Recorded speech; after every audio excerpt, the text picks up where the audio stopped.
देखता है ज़िंदगी अपनी, मेरी ज़िंदगी भी तो तुझसे है। हर सांस हर धड़कन मेरी, मेरी बंदगी भी तो तुझसे है। अल्फाजों की ये लंबी दास्तां, कैसे हालात बयां करूं। सब चाहत ये खुदाई मेरी, मेरी दीवानगी भी तो तुझसे है। नमस्कार, मैं हूं योगिता सिंह और बहुत बहुत स्वागत करती हूं आप सभी का आप ही के अपने शो बस अब दुख और नहीं तृतीय में।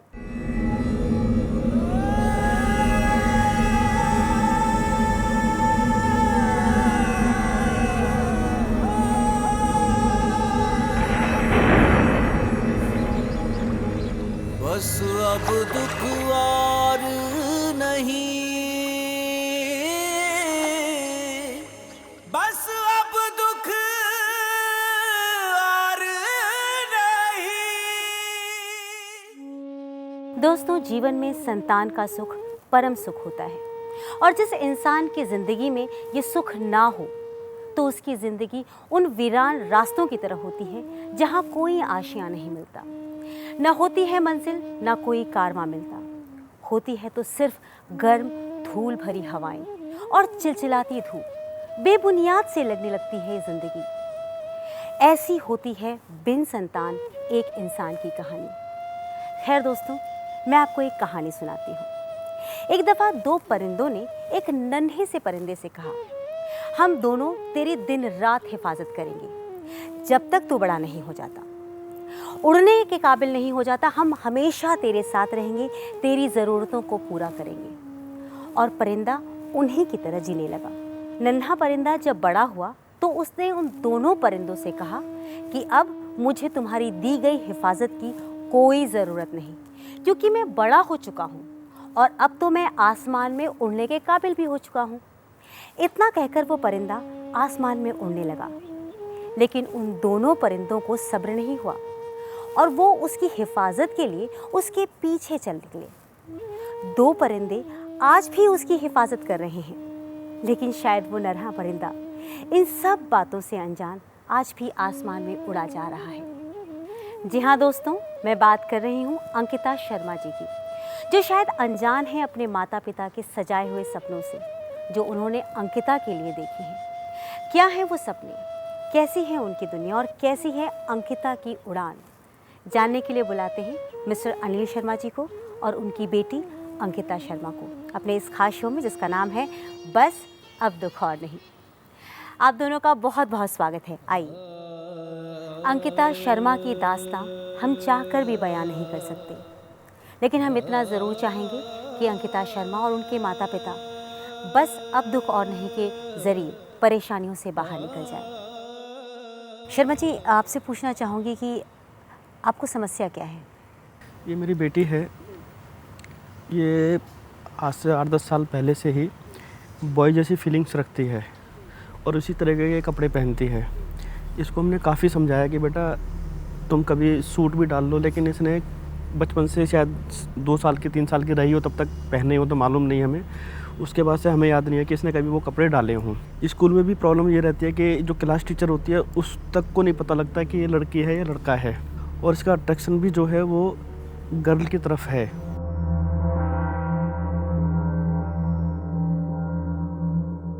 गर्ल फ्रेंड्स भी हैं इसकी, उनको भी पता है कि ये गर्ल है, उसके बावजूद भी वो गर्ल जो है इसके साथ अटैचमेंट होता है कि ठीक है जेंडर चेंज हो जाएगा तो हम अपनी लाइफ जो है आगे जैसे जिएंगे जी लेंगे।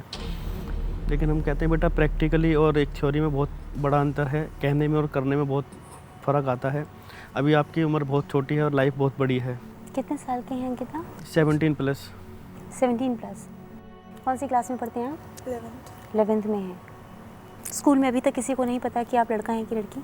आप पता स्कूल में पता है उसमें मालूम है आपको? अच्छा। इससे पहले हमने इसको सरकारी स्कूल में या प्राइवेट स्कूल में डाले होते वहाँ नहीं पता लगता था। मैंने इसी वजह से इसको हॉस्टल में डाला, जबकि मैं कैपेबल नहीं था कि इसको हॉस्टल में पढ़ा सकूं। लेकिन जैसे तैसे करके मैं 2 साल से इसको हॉस्टल में पढ़ा रहा हूँ। वहाँ पर भी लड़कियों को पता है, उसके बावजूद भी जो है इसकी गर्लफ्रेंड जो एग्री है इसके साथ कि हाँ ठीक है हम अपने आगे जो लाइफ है जैसे होगा जी लेंगे। इसी वजह से जो अभी 11th में इसके स्कूल में कुछ रही होगी प्रॉब्लम। एक तो अग्रेसिव बहुत है, जल्दी इसको बॉय की तरह गुस्सा आ जाता है तो लड़ाई करने लगती है, उसी तरीके से बाजू वगैरह फोल्ड करना, लड़ना। तो अभी स्कूल में इसको जो है टीचर्स ने मना कर दिया कि हम स्कूल में नहीं रखेंगे इसको। तो हमने उनको बहुत समझाया, मगर सर ऐसा है जैसा कर लीजिए, क्योंकि बच्चा है ये अभी, हो सकता है कि इसको, क्योंकि डॉक्टर ने इसको बता दिया कि कुछ इसको माइंड से जेंडर आइडेंटिफाई डिसऑनर कुछ करके बीमारी होती है कि वो, हाँ, कि इसको वो है। तो इसको कोशिश करो कि आप जिस तरह से चला रहे हैं चलते रहने दीजिए, उसको गुस्सा मत कीजिए। लेकिन एक लिमिटेशन होती है किसी चीज़ की, कब तक गुस्सा नहीं आएगा। तो अब उसी वजह से हम परेशान हैं। जो आपने इसकी अपब्रिंगिंग की, 3 साल में बच्चा बहुत कुछ बोलने लग जाता है, जी। क्या तभी आपको ऐसा लगता था कि, क्योंकि उस समय हम, हर लड़की हो चाहे लड़का हो, उससे हम करेगा, खाएगा, पिएगा, इस तरह से बात करते हैं, तो आपने भी बिल्कुल वैसे ही बातें की? एक्चुअली में इसकी ना एक मौसी है से, वो भी इसी तरह से रहा करती थी। अच्छा। तो मौसी भी ऐसी बोलती थी, खाता हूँ पीता हूँ। तो मम्मी इसकी कहने लगे जब मौसी रह रही है तो मौसी चेंज हो गई, जब मौसी में कोई ऐसी प्रॉब्लम नहीं आई तो इसमें भी नहीं आएगी। लेकिन हमें ये 2-3 साल पहले पता लगा कि हाँ, इस तरह की परेशानी इसके साथ है। अभी सिर्फ 2-3 साल पहले आपको पता लगा? हाँ, 3 साल पहले पता लगा ये कि ये इस तरह की फीलिंग्स हैं इसके अंदर। और वो भी इसने अपनी मदर को बताया, मेरे को नहीं बताया। तो मैंने इसकी 1-2 बार पिटाई कर दी थी गुस्से में, तब इसने अपनी मदर को बताया। तो मैं सोचता था कि ऐसे ही करती है ये। आप लोगों ने इसे बचपन से पूरा टेंशन दिया है ना, पूरा प्यार लाड हाँ, प्यार से सब आम कुछ। बच्चों को दिया जाता है। हाँ। आपका ये एक इकलौता बच्चा है आपका? नहीं, 2 बच्चे हो रहे हैं, एक बेटा है बीच में, फिर बेटी है छोटी। हाँ।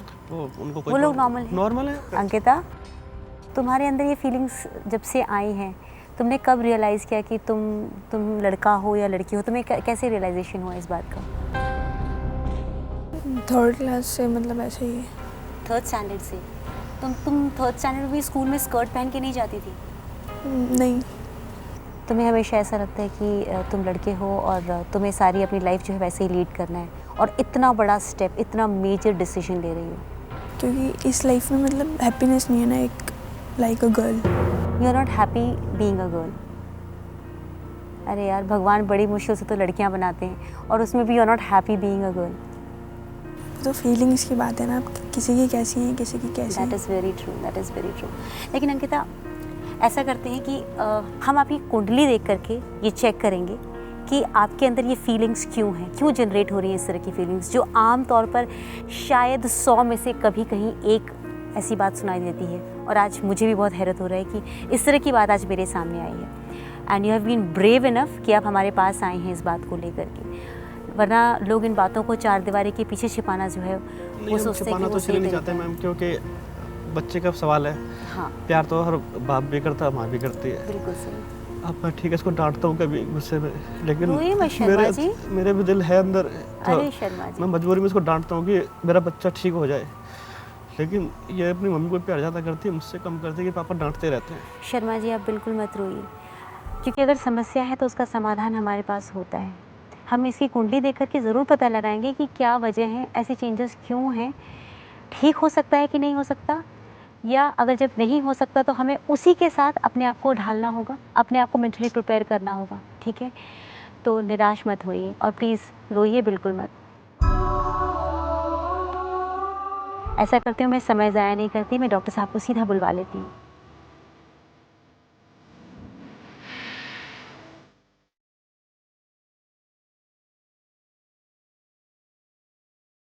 अक्स गैबी जाहिर पहले था सितारों पर हुआ, नक्श जिसका पीछे दुनिया के दिमागों आ हुआ, दिमागी खानों का असर तब हाथ की रेखा हुआ,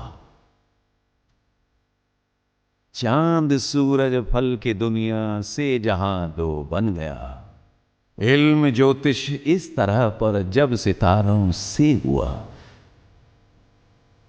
सीधी टेढ़ी हाथ रेखा से कियाफा चल पड़ा। डॉक्टर साहब, सबसे बड़ी समस्या ये है कि इन्हें अपनी आइडेंटिटी पर ही शक है। ये लड़की हैं पर खुद को लड़का समझती हैं, ये अपने आप को अंकित कहती हैं।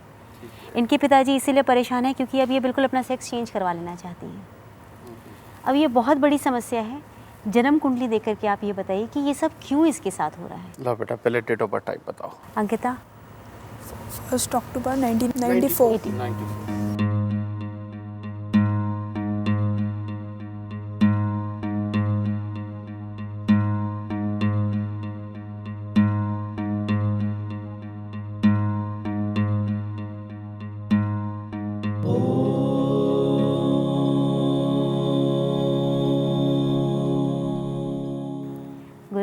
क्या बताती है अंकिता की कुंडली? इनकी कुंडली के अंदर सब कुछ है, अच्छा है, लेकिन हर चीज़ टेंसफुल रहेगी ज़िंदगी के अंदर, ये योग लिखे हुए हैं। कैसे? सबसे पहले इनके लगन के मालिक मंगल देव, ये मेष लगन की है। मेष लगन वाले बच्चों के अंदर हिम्मत काफ़ी होती है। नंबर 2, उतावलापन पूरा होता है और जो काम सोचा ठाना उसको करने की तरफ चलने की पूरी प्रवृत्ति भी होती है। मंगल के साथ में चंद्रमा बैठे तो श्रेष्ठ गृहस्थी धन यानी कि घर के अंदर के सुख भी अच्छे होते हैं, ये इसकी किस्मत के अंदर है। लेकिन इसकी कुंडली के अंदर सूर्य देव जो छठे स्थान के ऊपर बैठे हुए आके, ये योग एक ऐसा योग है जो जिंदगी के अंदर नौकरी के ऊपर लेकर के जाता है, नौकरी करवाता है, वहाँ पर प्रतिष्ठा भी बनाता है, लेकिन कुछ ना कुछ ऐसी चीज़ अपने साथ में देता है जिसके कारण कि सारी ज़िंदगी इंसान ने कुछ ना कुछ टेंस लेकर के जीना हो। एक ये चीज़। दूसरी बात, इसकी जन्म कुंडली के 7वें घर पर, 7वां घर कौन सा होता है? पति के लिए पत्नी का, पत्नी के लिए पति का, plus daily income of source, plus हम जिस तरह के कपड़े पसंद करते हैं, जिस तरह का बनाव श्रृंगार हमें पसंद होता है, उस चीज़ का घर होता है ये। अब यहाँ पर राहु, शुक्र, बुध और बृहस्पति, ये 4 ग्रह आकर के बैठे हुए हैं। केतु देव की दृष्टि, और जन्म कुंडली के अंदर केतु देव की दृष्टि जिस ग्रह के ऊपर भी पड़ जाती है, उस ग्रह के सुखों के अंदर पूर्ण रूप से ऐसी टेंशनें होती हैं जो कि कोई भी उसका हल ना कर सके। ऐसे में जब तक हम राहु के पूर्ण रूप से इलाज नहीं कर देते, केतु ये पूरी तरह से बुरा फल नहीं छोड़ता। अब क्या हुआ? केतु देव की दृष्टि पड़ी शुक्र के ऊपर। शुक्र ये जो सेक्स के प्रति जितनी भी बातें होती हैं उन सब का मालिक है ये, ठीक है। इसकी टेंशन सेक्स को लेकर के है या जेंडर को लेकर के है कि ये फीमेल है, मेल होना चाहती है। बुध और बृहस्पति, बुध होता है मटका और बृहस्पति होता है उस मटके के अंदर विराजमान जो हवा होती है, यानी कि खाली मटका। अब जेंडर को लेकर के एक दिमाग के अंदर ऐसी सोच जो एक खाली मटका सा बन के रह जाए, उसके लिए इसको तो वजूद लग रहा है क्योंकि वो मटका है, लेकिन उसके अंदर की हवा खाली, यानी कि खाली पने के हालात ये कुछ ना कुछ ऐसे पैदा कर रहे हैं। जनरली यहाँ बुध और बृहस्पति बैठे हों तो क्या होता है? यहाँ पर बुध और बृहस्पति बैठे हों, केतु की सिर्फ दृष्टि आ जाए तो इंसान गे तक भी देखा जाता है। एक ये चीज़। यहीं पर बुध और बृहस्पति अकेले बैठे हों, इनके ऊपर केतु की दृष्टि ना हो, तो ऐसे में इंसान का रिश्ता वहाँ पर जाकर के सेक्सुअली जुड़ता है जहाँ पर कि वो दुनिया को उजागर नहीं करना चाहता और उसको छुपा करके रखता है, ना उस रिश्ते को निभा पाता है और ना ही चला पाता है। तो अब यहाँ पर क्या हुआ? शुक्र बुध बृहस्पति के कॉम्बिनेशन के साथ में ये प्रॉब्लम पैदा होगी कि ये एक दिमागी तौर पे ऐसे रिश्ते में चलेगी जिसको ये निभा भी नहीं पा रही और चला भी नहीं पा रही, ये करना कुछ चाहती है, हो कुछ रहा है, ठीक है। यहाँ पर ये चीज़ वाकई में बहुत क्रिटिकल है। अब ऐसी अवस्था के अंदर जो मैं इसको कहना चाहता हूँ वो मैं आज नहीं कहूँगा, इसको मैं आज से 8 महीने बाद बुला करके कहूँगा। लेकिन उससे पहले मैं ये चाहता हूँ कि अगर ये अपने आप को ठीक करना चाहती हैं, जो भी चाहती है कि मन में पूरा हो, तो इनको मैं पहले 2 उपाय दे करके भेजूँगा और वो इनको उपाय करके मेरे पास आना पड़ेगा। इसके अंदर इसने चाहा तो परमात्मा की दया से इसकी मन मर्जी भी पूरी होगी, ठीक है। ये चीज़ है। अब इसके लिए यहाँ पर मैं बहुत ज़्यादा बातें नहीं करना चाहता, मैं करने को बहुत सारी बातें यहाँ कर सकता हूँ, लेकिन इतना ही कहूँगा, इसको ज़िंदगी के अंदर पूर्ण रूप से सुख है। ये परमात्मा की दया से थोड़ी सी हिम्मत करे, ये बहुत अच्छी पढ़ाई लिखाई करके बहुत अच्छी नौकरी तक ये जाएगी और ज़िंदगी के अंदर बहुत खुशहाली भरा जीवन इसके नसीब के अंदर लिखा हुआ है, लेकिन मात्र 2 उपायों के बाद, पहले नहीं। अगर ये उपाय नहीं होते हैं तो अभी तो ये प्रॉब्लम है, बाद में प्रॉब्लम ऐसी एक सामने आनी है जो आप घर के कभी सोच भी नहीं सकते, एक्सेप्ट ही नहीं करोगे, ना एक्सपेक्ट करोगे ना ही एक्सेप्ट करोगे।